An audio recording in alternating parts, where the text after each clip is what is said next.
really hope that Marcoleta, I am praying and hoping that Marcoleta represents the politics of Iglesia ni Cristo right now. I just really hope he is representing the politics of Iglesia ni Cristo.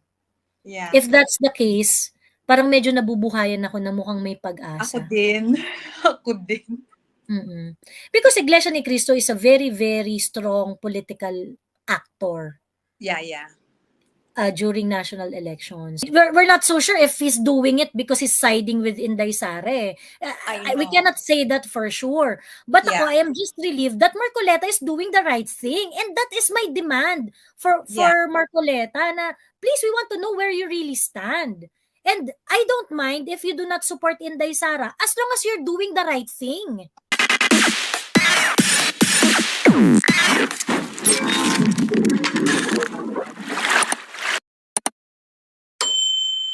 May paakyat na tayo, si Cor. Hello, Cor. Bago natin panoorin yung video, ayan, pagsalitain muna natin tong mga gusto. Hello. Hello, Cor. Yes. Nakakyat. Go. Wala lang. Di ba yung disallowance, they keep on saying na yung disallowance. Kahit barangay kapitan, yung mga barangay, may mga disallowance, tagdi 20,000. And then they get to solve it. May mga, alam ko yan, may mga, yung parang mga in-house, even parang nasusolve lang nila within the accounting office. And then, look, di ba, Inday Sara dealing with, how do you say that, millions. But then, I think, di ba? Yung Actually, yung mga congressman, nagsisponsor yan ng mga international travel para sa mga barangay captain. Yes, of course. Yung congressman na kataga QC gumagawa niyan. At I'm pretty sure hindi lang siya. Maraming congressman dyan yung mga gustong hawakan yung mga why would you do that? Ba't kayo magpapabakasyon grande sa mga barangay officials? Diba? And then I was listening to you earlier. I also felt it. I did not finish when Marcoleta left. Sabi ko, oh my God. Grabe. And then, di ba sinasabi ni Stella Kimbo na there wasn't no motion like last. So, not one of you present in there, guys, walang may alam about sa tradition. It needs to be Marcoleta who has to point it out. Kasi ayaw ninyo.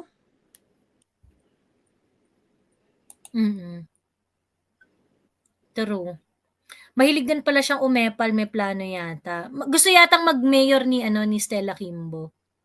Ayun. Stella and her from Kaya ginagawa niya yung mga trabaho ng mayor kahit kongresista siya. Kasi nga kupal, 'di ba? Ayun. Grabe talaga. Yeah, grabe yung Tapos meron pa siyang sinabi about sa lunch. I heard her parang kasi I just take a peek sa pag okay na naman ako, kalmado na naman, and then I'll check sa live. Tapos sabi niya na sabi niya, mukhang masarap yung lunch And then I said, parang odd. Hindi ko pa kasi alam na yung pusit yung lunch. So parang odd. Why does she have to mention that? And then later on, may nag-send sa akin about sa pusit. Sabi ko, gagayawa, gining piste na niyo. Tapos nakita mo yung pusit, ang pangit-pangit. Sabi ko, ang pusit namin sa Davao, kagwapa, ka-fresh. Pinilit lang nila yung pusit kasi nga naaasar sila di ba? Pinilit lang nila yan. Parang talagang, sige nga. Diba? Tapos meron pa si Brosas, diba? Parang ni-rehash na pa yung she may not. As in, she may not.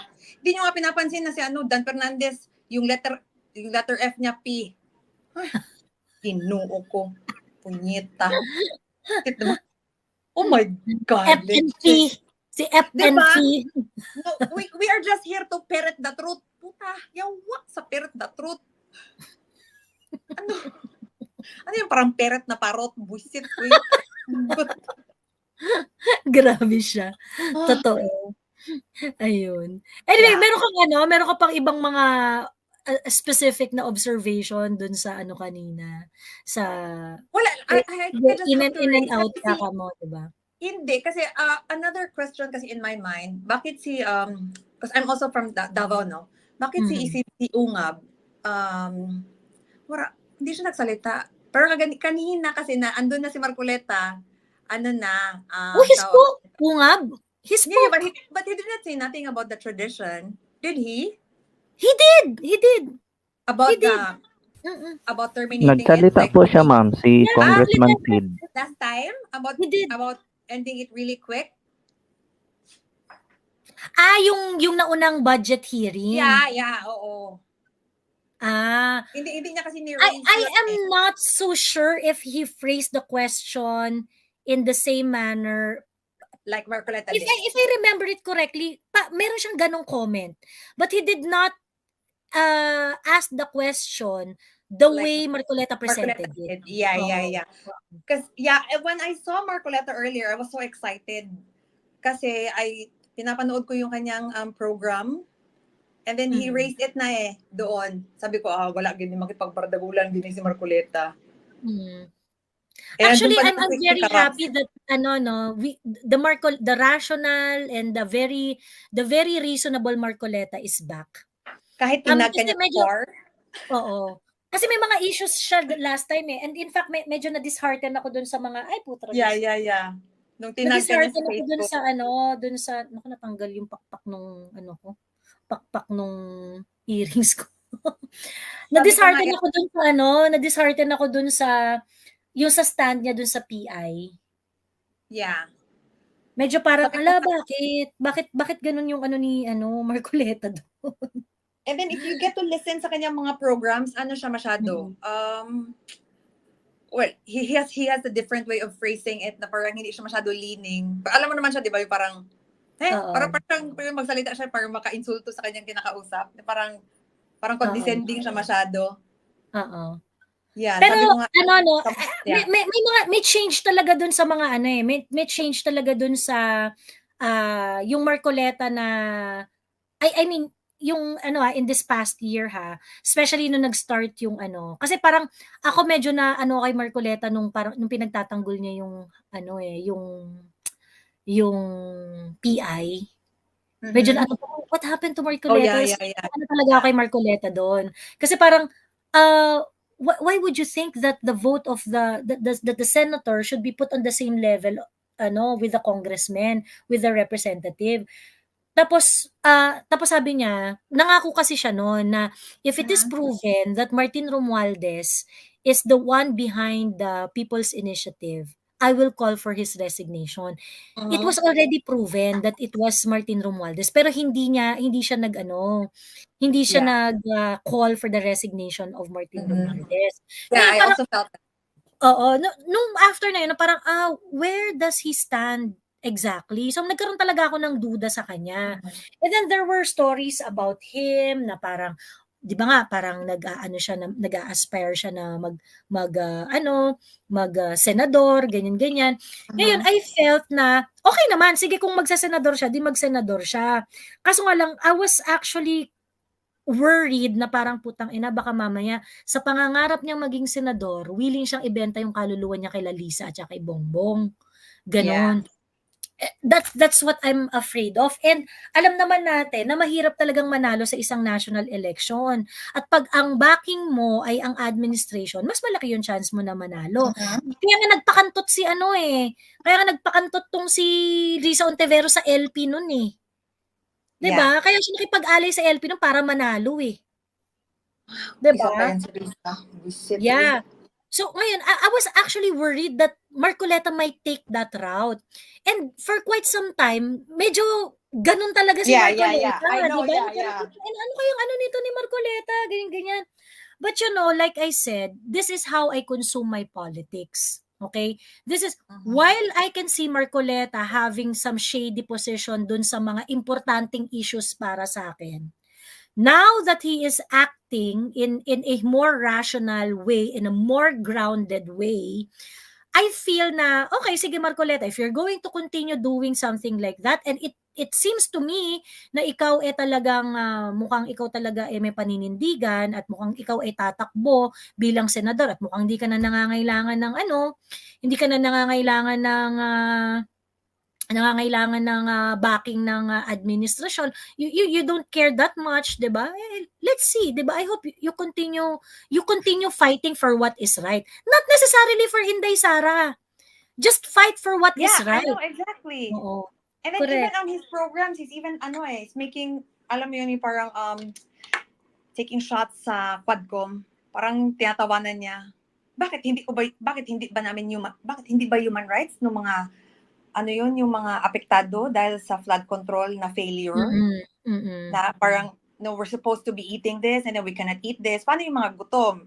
Isn't that, bakit hindi iniimbestigahan sa yung committee ng human rights? Yeah, he's doing that. So sabi ko, okay. I think he was decent enough when he quitted. Kasi nung, di ba, last time, tumakbo siya ng senator, and then, pero sa middle nag-withdraw of it, siya. Oo, yeah, nag-withdraw nag-withdraw siya siya. in the middle, oo. Yeah. Ayun. Well, I think siguro maano din siya. I don't know if INC has something to do. Kaya alam mo yung parang Alam mo, force behind him. oo. I really hope that Marcoleta, I am praying and hoping that Marcoleta represents the politics of Iglesia ni Cristo right now. I just really hope he is representing the politics of Iglesia ni Cristo. Yeah. If that's the case, parang medyo nabubuhayan ako na mukhang may pag-asa. Ako din. Ako din. Because Iglesia ni Cristo is a very, very strong political actor. Yeah. During national elections. So, ayun. Sabi ni Holyfield, is Attorney Trixie running for senator? There are lineups circulating where she is included on what seems to be a Duterte list together with Ma'am Malutikia.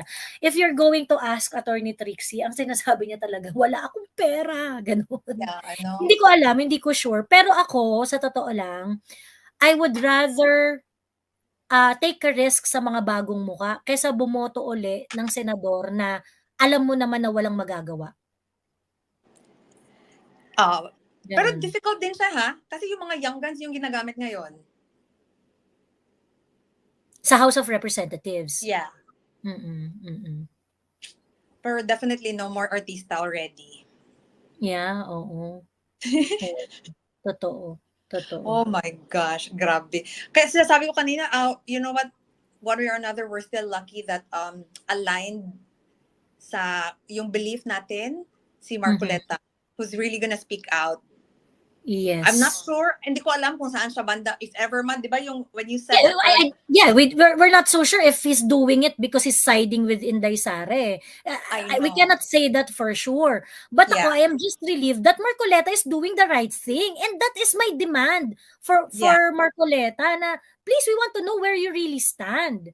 And I don't mind if you do not support Inday Sara as long as you're doing the right thing. Yeah.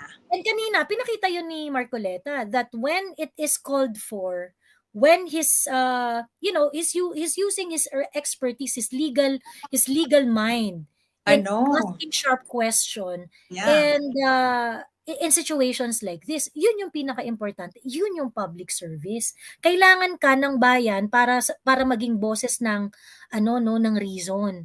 And you use your voice to do that exactly. And at least it's not cringe. I commend Marcoleta for doing so. Yeah, and it's not cringe if you have to say we have to do this for the taong bayan.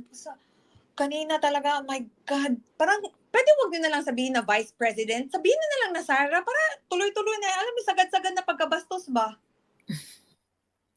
Nagpe-pretend pa no? I know. Parang kaya nga meron akong, meron akong nabasa earlier na hold on. I just wanted to share it because it's, people are so used to others being indirect and phony that clear and direct communication appears aggressive. Diba? Sabi ni Tenten, I think he will be the voice of reason. Well, he is the voice of reason, especially nung panahon ni PRRD, no? Talagang, napaka-reasonable talaga. Talagang, when he propounds question on certain issues, talagang mahusay talaga si Marcoleta. It's really airtight, diba? Airtight talaga yung kanyang mga yung kanyang mga arguments kasi. Yes, oo. It's just, nagkaroon ako ng parang, ano kayang diskarte nito ni Marcoleta? Nag-isip talaga ako, when he started defending the People's Initiative and when he started bombarding Miro. Ganon. Oh. Kasi yung yeah, sa yeah. Miro, parang shit, parang baka may agreement to kay Lisa and kay yung ganyan. Kasi, di ba parang sabi niya, si Garcia, ganyan-ganyan, nakatanggap ng ineme, ganyan. I am not vouching for Garcia or whatsoever. I mean, if the guy is guilty of graft and corruption, I think he should be held liable for that. But the political game in that line of in that political narrative, Marcoleta bombarding Chair Garcia. Garcia doon sa Miro and whatnot. Hindi, corrupt daw, ganyan. Yan, para sa akin, di kung corrupt, di corrupt. However, there is a bigger arc to it. Yeah. If Garcia is going to be put in jail because of graft and corruption, and Miro Consulting will be, the Miro group is going to be disqualified as the operator, as the provider of electronic elections, and it may give way to Smartmatic. Yeah. Parang yung isang good na ginawa mo would actually lead to something that we all try to avoid ever since. Yeah. So parang yung ano na yon, yung scenario na yon, I kind of felt na parang tangina, is Marcoleta really trying to allow himself to be used by kasi yun yung politics ko eh. Ang politics ko kasi at the end of the day, what would be the impact of your action to the Filipino people? Exactly, yeah. 'Di ba? Yun yung care ko dito eh. Yun yung care natin dito. Yun dapat ang care nating mga Pilipino. 'Di ba? Nating lahat na that's how you should do your politics. Kapag merong action ng isang politiko, remove your emotions, remove your whatever, ganyan-ganyan. Yung action niya, how is it going to affect a normal Filipino? Ganon. Yeah. And so, itong ni Marcoleta, suddenly Marcoleta dropped the Garcia issue the Miro issue. Yeah. Dinrop niya. So parang I think Marcoleta saw through the intention. Yeah. Yung theory ni ni Attorney Glenn Siong, na baka sa kanya para siya yung mag-attack. Oo. Kasi sabi ni Attorney Glenn Siong, he already knew of that. Kaso lang, hindi niya kinagat. And I think it was, kaya nga sabi ko parang, ba't bigla naging silent yon? So I think I think he saw through it. Ayun. Well. Okay. Anyway, Cor, punta lang tayo kila Mikey at saka Pave. Go. Okay, hello Pave. Si Mikey muna. Hello Mikey. Hello po. Dinig niyo po ako? Yes, clear. Yeah. Ma'am, matagal na ako nakikinig sa channel niyo, discussion niyo ni Sas. And dati wala akong pakialam sa mga politics na yan. And now, naiintindihan ko na kung paano yung galawan nila. With what happening right now, hindi maganda siya eh. Isa rin ako sa nabudol actually. My parents are from Tacloban. I have been in and out sa Tacloban and I know ang kalakaran ever since. Rampant talaga yung doon every election. Kaya walang tumatalo kay Romualdez. Ang tawag nila doon pagka election, badil. Ibig sabihin, every time na election, may natatanggap silang pera. Down from barangay captain, may nagbibigayan talaga. Ngayon, siguro nag-iipon and nag-iipon sila ng pera. And I have been there last time ng fiesta ng Tacloban. Sobra talaga. Kasi prior sa fiesta, may pinamimigay na sako ng bigas na nakapangalan, ang laki ng pangalan ni Romualdez. And then envelope, meron doon tingog. Sabi ko, kawawa naman talaga kasi pinapahirapan pa yung iba. Pumila as early as 1 a.m. para lang doon. So, and with what happening, I'm from San Jose del Monte din pala, ma'am. Ay, Bulacan? Opo. Wow, taga Leyte ka tas taga Bulacan, taga San Jose ka rin? Opo. Opo, ma'am. Taray. Kaya yung Sa ano, nandito ka ngayon? Nandito ka ngayon sa Opo. San Jose del Opo. Monte? Opo. Talaga ba? Saan? Chat Well, mo naman sa'kin kung saan. Sa sige. private chat, isulat mo. Sige po. Sige po. Bale, natatawa lang din ako kasi yung kanina, sabi ko kung i-open na talaga nila lahat, kasi I went to the FB page ni Saldico, Mm. makikita niyo galit na galit na yung mga tao, eh. Sige, Oo. gusto mo ng honesty, open niyo yung ano niyo, kasi binubusisi niyo si VP Sara, eh. Oo. Okey, sige lahat na 'yan parang Pandora's box na, eh. Sige, gusto niyo ng ganyan, bardagulan na, 'di bardagulan na tayong lahat. Mm. And also, yung kay VP Sara, tama lang na hindi na siya pumunta. Kasi paulit-ulit lang din yung gagawin nila, eh. Mm. True, true. So, Nakakasuka, eh. Sobrang ano, eh, sobrang mga hypocritical nitong mga 'to, eh. Kung makapagsalita akala mo sa yeah, kalinis-linisan yung I mean, ano 'no, yung parang, they try to use the COA report and paint it as if yung mga observation ng COA na yun would mean that the office of the Vice President is in bad shape, ayun nga po. Yun nga gano'n. po, eh. Yun yung sobrang evil dun kasi mina-manipulate nila. Ay, lapit lang pala nito. Meron akong ukayan diyan, Mikey, na laging pinupuntahan. Saan po? Sa may tapat ng ano, ng subdivision niyo. Ah, Oo, sige, sige. ayun. Tsaka just to add, tama rin yung ginawa ni Marcoleta na if wala na talagang time honored na yung gusto ni Marcoleta mangyari. Mm. Parang ano ba 'to, hindi yung mga previous congressman ba, hindi ba nila na-o-observe yun sa mga budget hearing dati? Tapos binalewala na lang nila lahat ngayon just to please si Martin Romualdez Hmm. and kung sino man yung tsaka binasag na rin ni Marcoleta yung script nila, hindi na nila nasunod. Hindi na nila nasunod kaya stress na rin si Kimbo kanina, hindi na niya alam ang gagawin niya. Sino-suspend niya na lang lahat, eh. May tanong si Boyats, Ate Joey, paki-highlight mo po itong tanong kay Hanin Balindong kung siya ba o pamilya niya ay relatives ng mga Alonto at Adyong. Salamat po, Ate Joey. Sino si Hanin Balindong? Ayan. Uy, ang dami pala mga taga San Jose del Monte dito, oh. Uy, sige ma'am, yun lang Yeah. po. Matagal na rin na kasi ako nanonood sa inyo so, Mm. naka-chamba while working. Oo nga. Welcome, welcome at maraming salamat sa Sala pag-join. Ayan. salamat po. Neighbors pala tayo. Ayan. Okay. Well, hello, Pavehawk. Hello po, magandang gabi po. Um, may observations lang po, ma'am, eh, kasi first is yung kay VP Inday Mhm. is that uh, yung first na hearing is binulabog niya talaga yung mga congressmen na nabasa na niya yung pakay nila so that yun ang nakita natin sa first is yun nagkabuhol-buhol na yung script.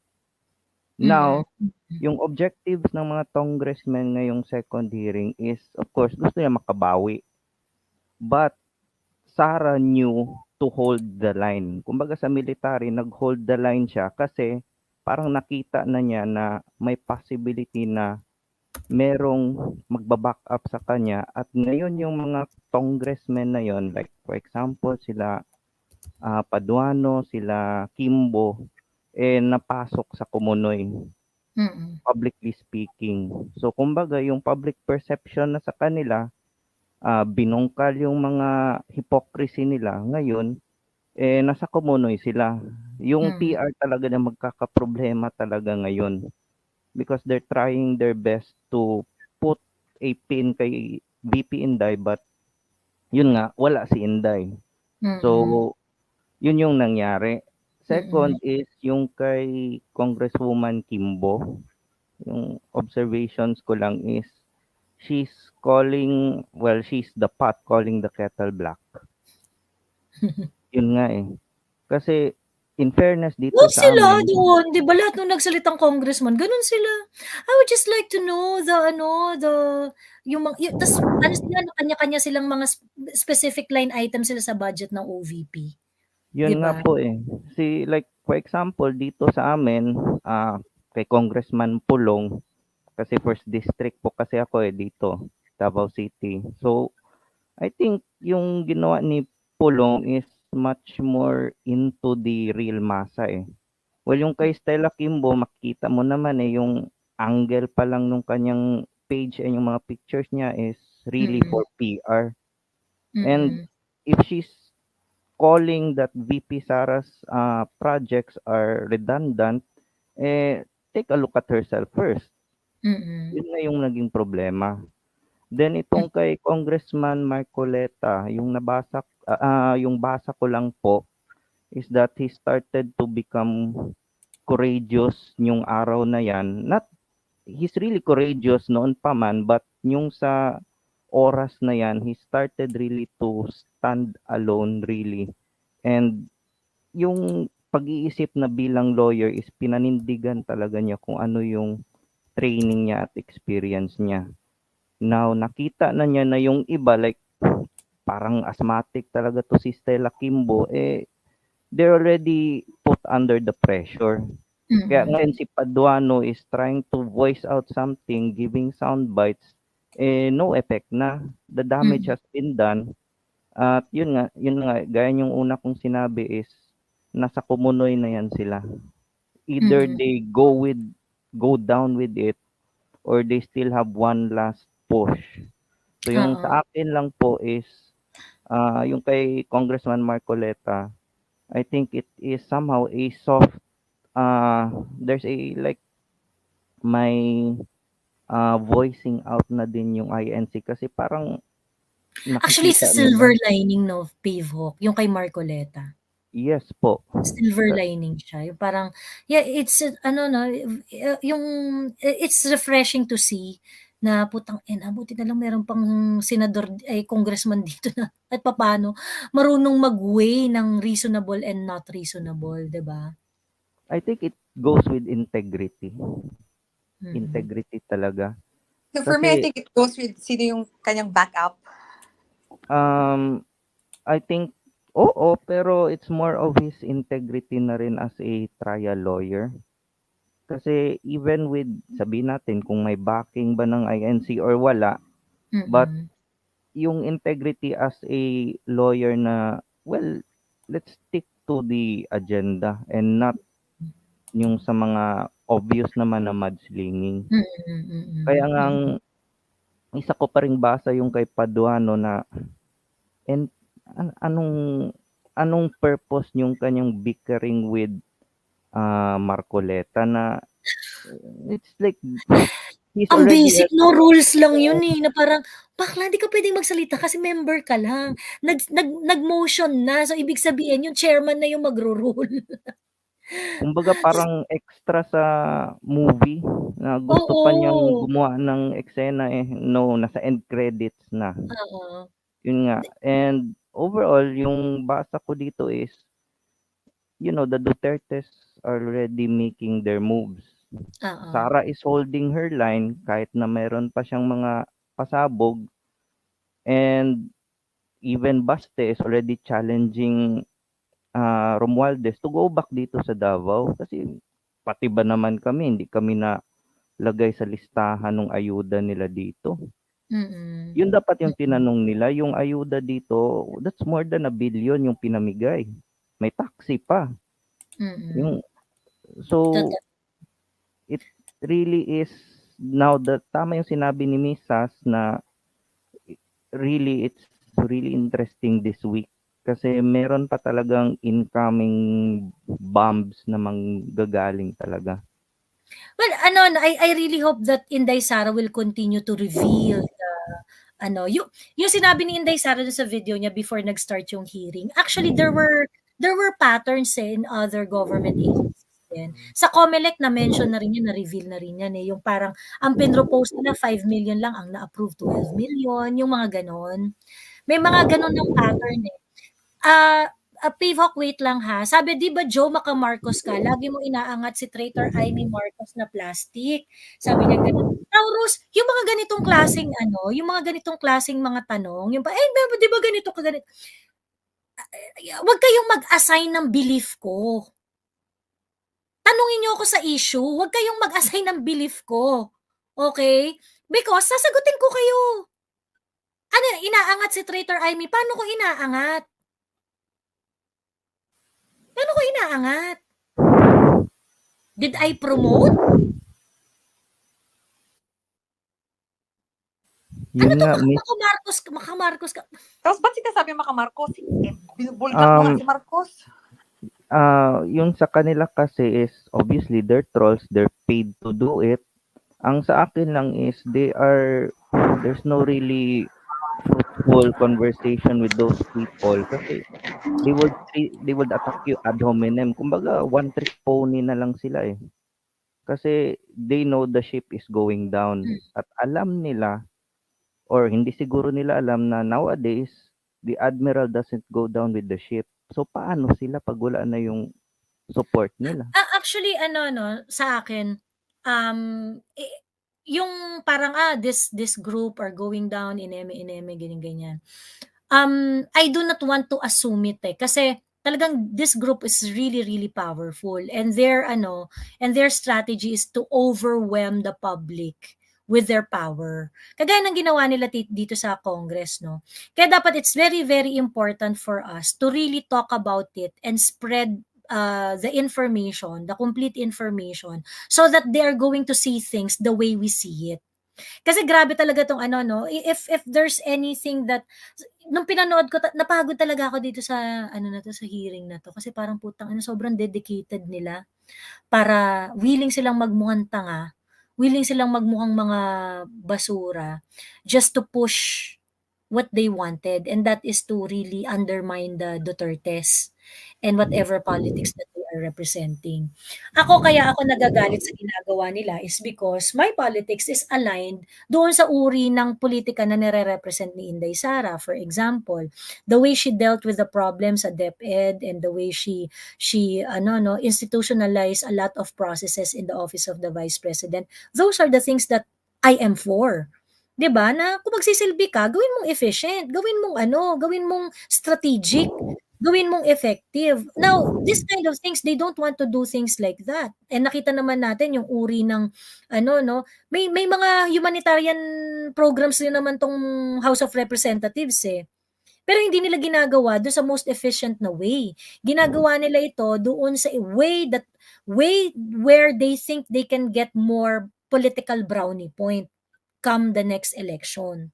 Ganon. So, yung hindi sila pragmatic sa problema ng bayan. Yeah, it's not their priority. Their business is not really to address the problems of the Filipino people. Siguro kahit na yung in-overpower nila yung publiko ng kanilang power like sa aking pananaw is that deep inside they have very much big insecurities or mahina yung adversity quotient nila. They could not really, right now, we all know na this is a big problem sa kanila. Itong mga, like for example, tayo nagvo-voice out. And yun nga, ang problema nila is hindi nila alam yung problema ng yanong tao. Hindi nila talaga alam They don't really have the gist ng kung ano bang problema natin. Sa ospital pa lang, yung mga tao dyan hopeless na. Nandyan sila sa public hospitals. Kung paano yung issue ngayon sa PhilHealth, di ba natabunan yung issue. Now they are putting all their efforts para lang i-take down si Sara. So, it's not really what the Philippines need yung mga ganyang politiko. Na yung basic solutions to the problem, hindi nga nila magawa, ginawa pang sarsuela. So, So, I think yun lang po ang masasabi ko. Salamat po, Miss Joey. Thank you, Pavehawk. Sabi ni Hanin Balindong, Rep. Zia Alonso is not a relative of mine, but my first cousins are. So, kamag-anak ng mga first cousins mo. Ganun ba? What made me pay attention to Rep. Zia is my sister's admiration of him as she perceived her being an exemplary moral leader. Earlier this night, umuwi ako to tell her my observation of Rep. Zia during the hearing. I even challenged her to a scholarly debate to debunk her perception of Rep. Zia being an exemplary leader among rising leaders. Ganito kasi ngayon yung stance ko. Pag di ka sa bench ni Sara, ibig sabihin, dun ka sa... Okay. Pero bakit naging magaling si Zia Alonto? Hindi ko kilala si Zia Alonto, si Rep. Zia Alonto. Hindi ko siya kilala. Bakit, meron ba siyang anong advocacy niya? First termer ata siya eh. Ha? First termer. Zia Alonto. Sige, i-google nga natin siya very quick. Ewan ko lang kung lawyer ba siya. Basta first termer siya. Oo, Zia Alonto. From Lanao. Itong nagsalitang... Siya ang nag-propose. Yung siya first. Author. Oo. Siya yung author ng budget ni OVP. Ng OVP. Siya yung nag-sponsor. I'm very frustrated. I'm very saddened that the vice president has to act like that. Yan siya yung nagsasabi na. Oo, siya pa. Iniisip ko kasi Zia babae. Siya yung first na nagsalita. Yeah. Oo. Siya yung first na nagsalita. And then I know na interview siya ni Ted Filon. Sabi niya pa nga, they will have to meet before September 10th. Mag-meet sila ni Inday Sara. And then they're gonna talk about what's gonna happen on September 10th. Hindi niya sinabi, or I don't know, probably tomorrow pa siya pa-interview. Nobody asked him kung ano yung napag-usapan nila or, did the meeting happen or ganyan. Yeah, kasali siya ng Young Guns. Oo. Teka, lang natin, puntahan lang natin ng very, very quick yung hearing. Tapos para ma-review natin. Nag-note pala ako dito kay Adjong noon. Pero tingnan natin yung part niya kung saan siya nagsalita. Teka, nakikita niyo ba?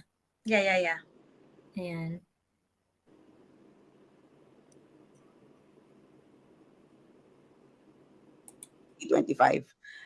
I have also our colleagues. Madam Chair. Before you proceed, I'd like to remind And the Barads of I think after nito yun no? Diba? Kay Marcoleta. Thank you. So, ito. Kong Zia, you are now recognized. The floor is yours. Thank you, Madam Chair.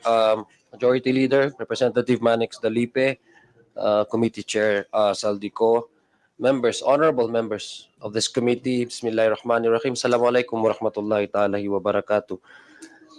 Good morning po sa ating lahat and welcome to the continuation of the budget briefing of the proposed 2025 budget for the Office of the Vice President. Madam Chair, in the previous hearing for fiscal year 2025, the Office of the Vice President proposed a budget of 2,037,305.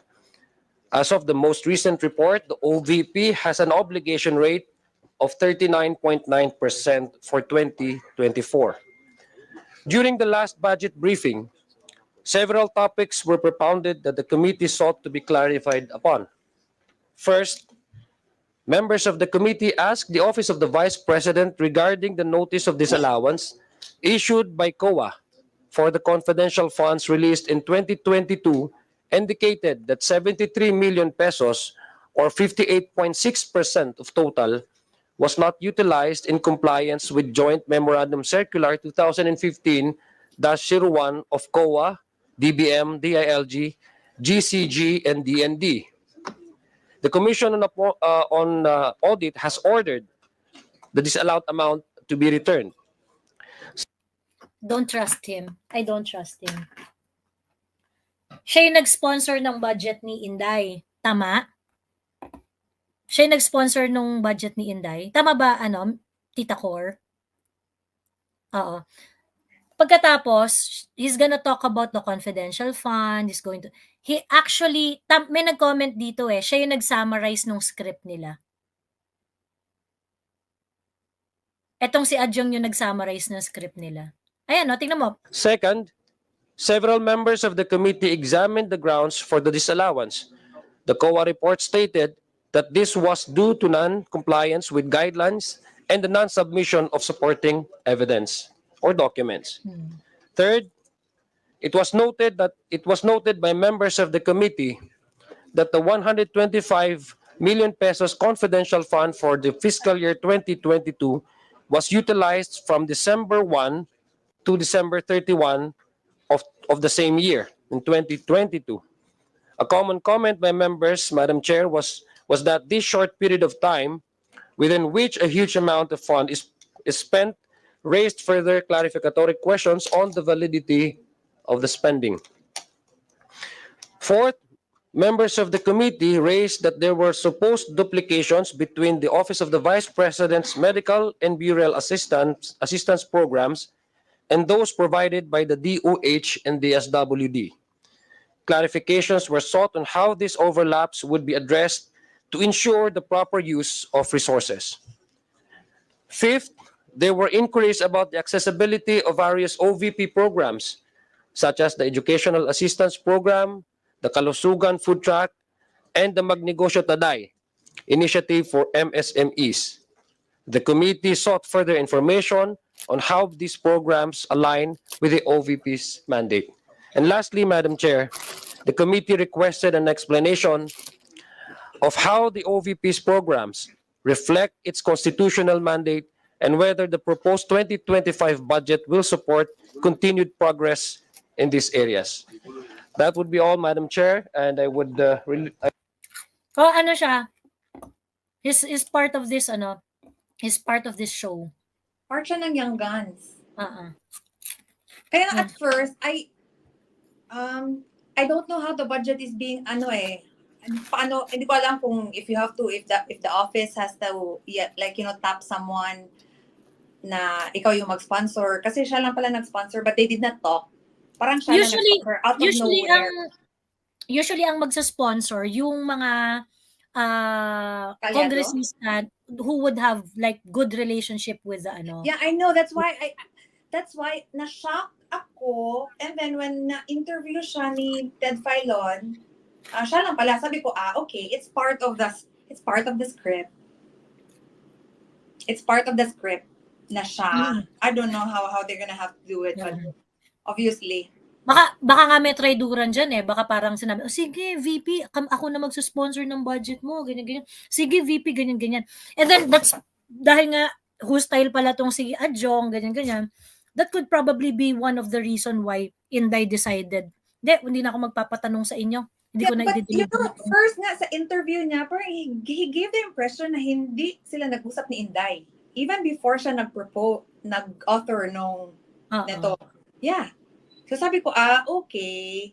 Part, talaga, it's a plan. You know, siya yung first step. Parang siguro, ikaw assign sa'yo ma-assign, ikaw yung author. Ayun na nga. So it looks like talaga siya. Part siya nitong itong crocodile show na to sa budget ni Inday Sara. Ayun. Pagsalitain natin si representatives. Hello, representatives. Hello. Good morning. Good morning na pala. Sige. So, yeah, thank you for the opportunity. Ito lang ng mga observations ko. By the way, in connection kanina sa discussion niyo po, sino po ba nag-a-assign or is it assigned or may talagang nagvo-voluntary na siya mag-sponsor ng bill? Usually arrange yan. Like for example, si congressman ganito ang tapos siya yung usually ang nagsusponsor, siya yung parang merong similar na advocacy doon sa kung ano man yung national agency na yan. Ganyan. So kung kunwari ang tawag dito, I'm not so sure why kasi baka may rules rin yan baka coming from the majority or something. Kasi may mga ganong consideration. Gusto mo yung mag-sponsor sa'yo, rin, ang tawag dito, part siya ng majority kasi syempre pag part ng majority, mas favorable yung boto sa'yo. May mga ganong consideration. Ayun. I see. Sabi ni I No see. Deal Boy, raffle yan. Parang feeling ko hindi. Feeling ko hindi siya raffle. Parang Supreme Hindi Court. raffle Nod Neil. Ganon.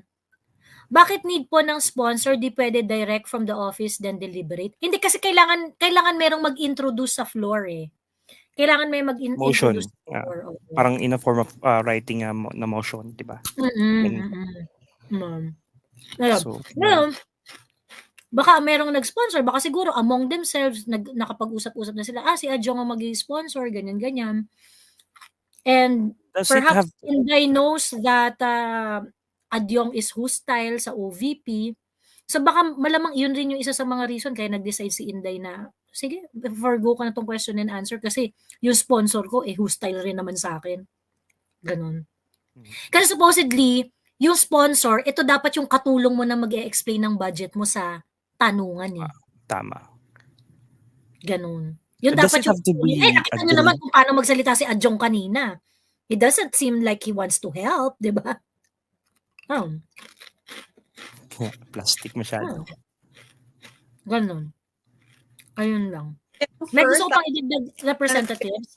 Ayun, does it have to be like agreed by the majority before ka mag-sponsor? Or if you, for example, if Kong Marcoleta would sponsor your budget, do you need to have do he need to have the approval of the majority? Ganun ba yun? I cannot say for sure kung ano yung rules, but pagka kunwari ikaw, national agency ka, gusto mo ang mag-sponsor sa'yo, someone coming from the majority.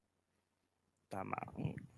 Kasi syempre, parang gusto mo ng mas maraming boto. So, ngayon, ano ba yung position? For example, si Unga, minority na yung mga yan Si Kong Marcoleta, is he still part of the majority?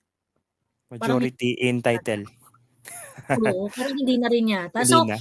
kumbaga, you wouldn't really want someone na magsusponsor sa'yo na alam mo na nasa minority. Kasi syempre, your job is to get votes. 'Di ba? So, yun. So, parang talaga as much as possible, you want to get a less hostile sponsor. Ganon.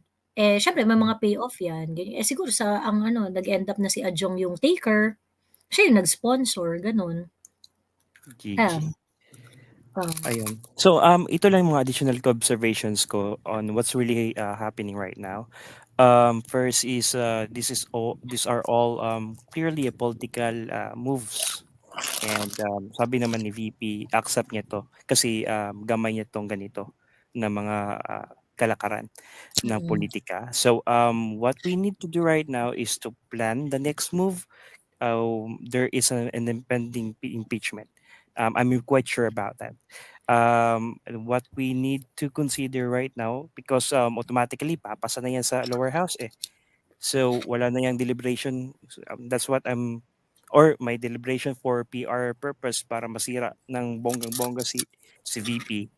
The next move would be for Senate, diba? I'm not quite sure if I'm not quite sure about the impeachment proceedings. Does it have to be like mixed by yung kasi I observed before kay ERAP may mixture ng Senate at SC or just only the senators are the judge? Hindi, pagka-impeachment, meron lang magi-introduce noon dun sa committee ng petition for impeachment.